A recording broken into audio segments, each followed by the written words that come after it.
پروردگار بحروں بر، پروردگار بحروں بر. نحمده ونصلي على رسوله الكريم اما بعد فقد قال رسول الله صلى الله عليه وسلم ان هذا القرآن انزل على 7 احرف فاقرؤوا ما تيسر منه. لوگو، قرآن کریم کو 7 لہجوں میں اتارا گیا ہے، اور جو لہجہ تمہیں مہیا ہو تم اس لہجے میں قرآن پڑھ لیا کرو.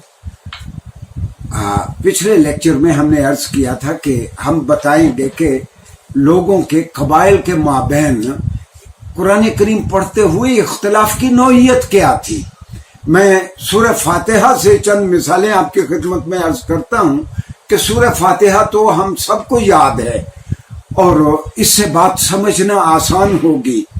ناظرین گرامی، میں نے جس طرح عرض کیا تھا کہ نبی لسانیات پڑھانے نہیں آتا، نبی خدا شناس معاشرہ بنانے آتا ہے. ہاں، نبی اس انداز میں لوگوں سے مخاطب ہوتا ہے جس سے ابلاغ ہو سکے، لوگوں تک اللہ کا پیغام پہنچ سکے. تو رسول اللہ صلی اللہ علیہ وسلم نے سارے قبائل کو اجازت دے رکھی تھی کہ اپنے اپنے لہجے میں تم قرآن پڑھ لیا کرو. اختلاف کی نوعیت کیا تھی؟ میں نے سورہ فاتحہ سے میں 2-1 مثالیں آپ کی خدمت میں عرض کرتا ہوں.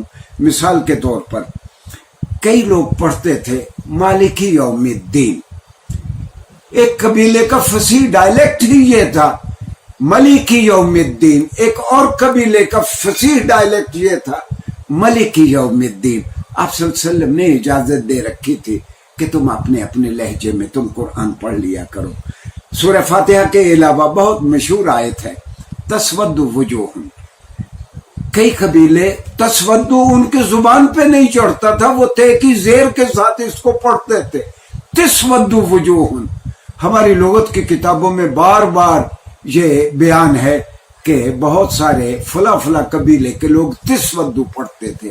بالکل اسی طرح کچھ قبیلے ایسے تھے جو یعلمون نہیں پڑھ سکتے تھے، وہ یعلمون پڑھتے تھے، ان کو بھی اس کی اجازت تھی.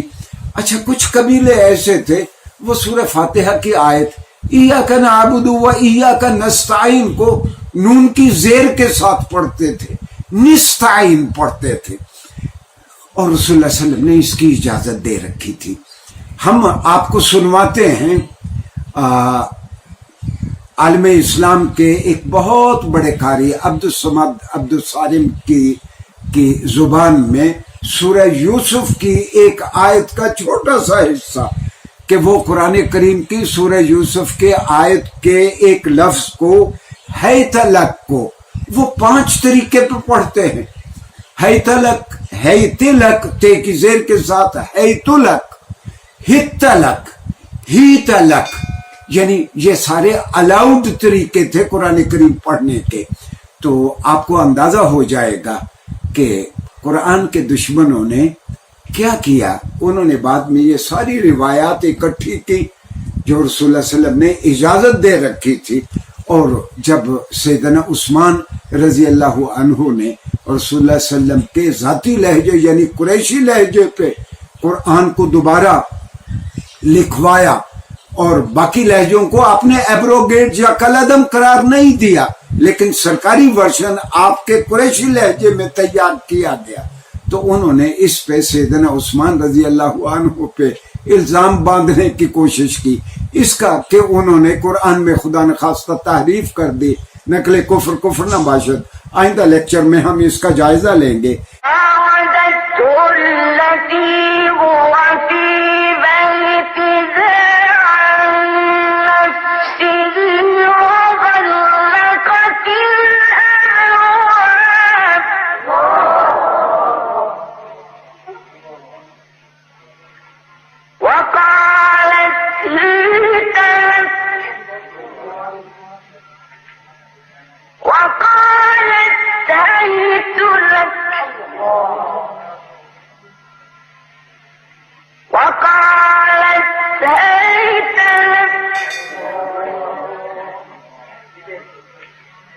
وقال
الأذواب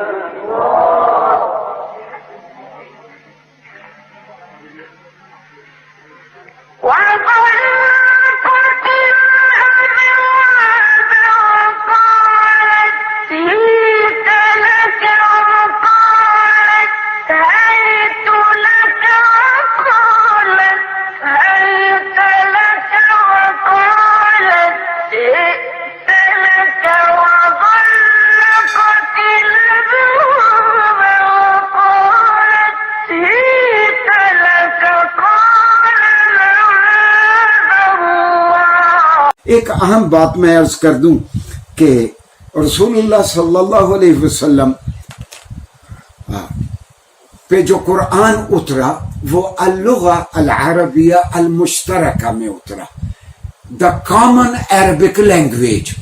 دراصل صدیوں سے عرب سارے قبائل مکہ کے گرد و پیش میں اپنے ادبی میلوں کے لیے اکٹھے ہوتے تھے. مثال کے طور پر سوکھ عکاظ میں اور بھی کئی میلے لگتے تھے، اور جزیرت العرب کے سارے عرب لوگ وہاں اکٹھے ہوتے، اپنے اپنے ادبی نگارشات نثر میں نظم میں پیش کرتے. تو ہر زبان کا جو ایک محاسن میں سے کوئی ایک بہت خوبصورت چیز ہوتی وہ مقامی زبان میں آ کے سمٹ جاتی اور مقامی زبان اس کو قبول کر لیتی. میں اس کی مثال اس طرح دے سکتا ہوں کہ مثال کے طور پر پنجابی اور سرائکی زبان یہاں جالندھر میں، گرداسپور میں، لاہور میں، ڈیرہ غازی خان، بہاولپور، ملتان میں، ان سارے علاقوں میں، ڈیرہ اسماعیل خان میں بولی جاتی ہے. اگر ان کے سارے نمائندے لاہور کوئی 100 سال 200 سال تک اکٹھے ہوتے رہیں تو لاہور میں ایک ایسی زبان ڈیولپ کر جائے گی جس میں ان سارے علاقائی لہجوں کا حسن ہوگا. گویا قرآن کریم اس زبان میں اترا. اس کو ہم لسانیات کی اصطلاح میں اللغہ العربیہ المشترکہ، دا کامن عربک لینگویج، جس میں جزیرت العرب اور قرب و جوار کی ساری زبانوں کے محاسن تھے. اچھا، اس میں کچھ بدیسی زبانوں کے بھی الفاظ آ گئے، ایسے الفاظ یہ ساری زبانیں ایک دوسرے سے لیتی دیتی رہتی ہیں. مثال کے طور پر کچھ یہ 2-3 لفظ میں عرض کرتا ہوں. زمہریر، فردوس، یہ بنیادی طور پر عربی لفظ نہیں ہے، قرآن میں استعمال ہوئے ہیں. یہ قرآن کی فارن وکیبلری ہے جو عربی زبان نے مختلف زبانوں سے لے کے اپنے اندر سمیٹ لی تھی اور وہ عربی کا حصہ بن گئی تھی. تو ناظرین گرامی، آئندہ لیکچر میں ہم اسی موضوع پہ مزید گفتگو کریں گے کہ سیدنا عثمان رضی اللہ عنہ کا اصل کارنامہ یہ ہے کہ انہوں نے قرآن کا جو سرکاری ورشن دیا وہ رسول اللہ صلی اللہ علیہ وسلم کے قریشی لہجے میں انہوں نے وہ قرآن کو کیننائز کروایا اور سرکاری ورشن دیا. شکریہ جی. پروردگار بحر و بر